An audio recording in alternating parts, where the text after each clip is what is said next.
கர்த்தருக்குள் அன்பான தேவ பிள்ளைகளே, ஆண்டவரும் இரட்சகருமாகிய இயேசு கிறிஸ்துவின் நாமத்தில் உங்களுக்கு என் அன்பின் வாழ்த்துக்கள். இந்த நல்ல நாளிலேயும் ஆதியாகமம் 3வது அதிகாரம் 9வது வசனத்தை வாசிக்கிறேன். அப்பொழுது தேவனாகிய கர்த்தர் ஆதாமை கூப்பிட்டு, நீ எங்கே இருக்கிறாய் என்றார் என்று எழுதியிருக்கிறது. இன்னைக்கு உங்ககிட்ட நான் பேசக்கூடிய முக்கியமான ஒரு காரியம் என்ன தெரியுமா? நல்ல தொடர்புன்னு பேச விரும்புகிறேன். இன்னைக்கு நிறைய பேருக்கு தவறான தொடர்பு இருக்குது, தவறான லிங்க் இருக்குது. இங்கே வச்சிருக்கிற ஃபோனில் கூட நல்ல லிங்கும் இருக்குது, தவறான லிங்கும் இருக்குது. என்ன ஆச்சு? நல்ல லிங்குக்குள்ளே போனால் நீ போயிட்டு வெளியே வந்துடலாம். கெட்ட லிங்குக்குள்ளே போனா போவ, ஆனால் வெளியே வர முடியாது. அதனால தான் சொல்கிறேன், இன்றைக்கி நல்ல தொடர்புன்னு. ஆண்டவர் ஆதாமை படைத்து பகலில் குளிர்ச்சியான வேளையில் ஆதாமோட ஆண்டவர் பேச வருவாராம். நல்ல ஒரு தொடர்பு இருந்தது. ஆனால் என்னைக்கு இவன் பாவம் செஞ்சானோ அன்னையோட டிஸ்கனெக்ட் ஆயிடுச்சு. அதனால் என்ன ஆச்சு தெரியுமா?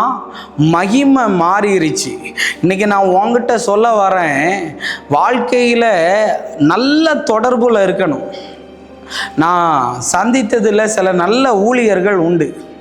அந்த ஊழியர்களை நான் சந்தித்ததுனால, சில நல்லவங்களை எல்லாம் நான் பார்த்ததுனால என்னுடைய வாழ்க்கை அந்த மாதிரி மாறி போயிருச்சுன்னு நான் சந்தோஷப்படுறேன். உங்கள் லைஃப்பில் சரியான இடத்துல சரியான நபர்களை சரியான விதத்தில் நீங்கள் சந்திச்சிங்கன்னு வைங்களேன், உங்கள் லைஃப் நல்லா இருக்கும். நிறைய பேர் சொல்லுவாங்கல்ல, இந்த இடத்துக்கு மட்டும் நான் போகாமல் இருந்திருந்தேனா, இவனை மட்டும் நான் பார்க்காம இருந்திருந்தேனா, இதை மட்டும் நான் செய்யாமல் இருந்திருந்தேன்னா என் லைஃப் நல்லா இருந்திருக்கும்னு. நானும் உங்களுக்கு அதை தான் சொல்கிறேன். ஆண்டவரோட உள்ள அந்த தொடர்பு ஆதாமுக்கு துண்டிக்கப்பட்ட உடனே ஏதேன் தோட்டத்துக்கு வெளியில் போக வச்சிட்டா. இன்னைக்கு நிறைய பேர் ஃபோன் பேசும்போது சிக்னல் ஒழுங்காக வரலைன்னா ஹலோ ஹலோ கேட்குதா கேட்குதா கேட்குதான்னு கேட்பாங்க. ஒரு ஃபோனுக்கே பேசணுன்னா சிக்னல் ஒழுங்காக இருந்தால் தான் ஃபோனே வேலை செய்யுது. அப்போ ஆண்டவரோட நீ பேசணும். அப்போ ஆண்டவருக்கு உனக்கையும் நடுவில் நிற்கிறது என்னன்னு வேதம் சொல்லுது. ஏசாயா 59வது அதிகாரம் 2வது வசனத்தை வாசிக்கிறேன். உங்கள் அக்கிரமங்களே உங்களுக்கும் உங்கள் தேவனுக்கும் நடுவே பிரிவினை உண்டாக்குறது, உங்கள் பாவங்களே அவர் உங்களுக்கு செவி கொடுக்காதபடி அவருடைய முகத்தை உங்களுக்கு மறைக்கிறதுன்னு எழுதியிருக்கு. பாத்தியா? அப்போ ஆண்டவருக்கும் உனக்கும் நடுவில் ஏதோ ஒன்று நிற்கிது. அது பாவமா உங்கள் அக்கிரமமானு பாருங்க, நடுவே நிற்கிது. அன்னைக்கு ஆண்டவருக்கையும் ஆதாமுக்கையும் நடுவில் கேம் விளையாண்டது யார் தெரியுமா? சரியான பிசாசு தான். அதனால் இன்றைக்கி நான் உன்னை பார்த்து சொல்ல வரேன், நல்ல தொடர்பில் வளரு. உனக்கு யார் மோட்டிவேஷன் பண்ணுவாங்களோ, யார் உன்னை அப்செட் ஆக்க மாட்டாங்களோ, யார் உன்னை என்கரேஜ் பண்ணுவாங்களோ அவங்கக்கிட்ட பேசு. சில ஃபோன் கால் வந்தாலே நிறைய பேருக்கு பயமாயிருது.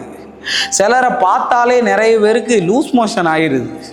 இன்றைக்கி நான் உன்னை பார்த்து சொல்ல வரேன், அதனால தான் சொல்ல வரேன், நல்லது. என்கிட்ட என்னை பற்றி விசாரித்து பாருங்கள். எவ்வளவு நெகட்டிவாக வந்தாலும் ஆண்டவர் என் கூட இருக்கிறதுனால பாசிட்டிவாகவே பேசுவேன். இன்றைக்கி சொல்ல வரேன், நல்ல தொடர்போடு இரு. நல்ல தொடர்பு கிடைக்கிறது ரொம்ப கஷ்டம். ஏன்னா நிறைய கெட்ட தொடர்புக்கு தான் இன்றைக்கி ஆப்பர்ச்சுனிட்டி அதிகம். எப்படி தெரியுமா? ஸ்கூலுக்கு போகும்போது அங்கே பக்கத்து பெஞ்சில் இருக்கிறவனுக்கு தவறான தொடர்புக்கு உண்டாக வாய்ப்பு. பக்கத்து வீடு, ஆஃபீஸு தவறான லிங்கில் இருக்காத, அது அழிஞ்சு போவதாக அதில் வைரஸ் தான் இருக்கும். அதனால் நல்ல தொடர்போடு இரு, கர்த்தர் ஒன்று ஆசீர்வதிப்பார். ஜோமனோமா.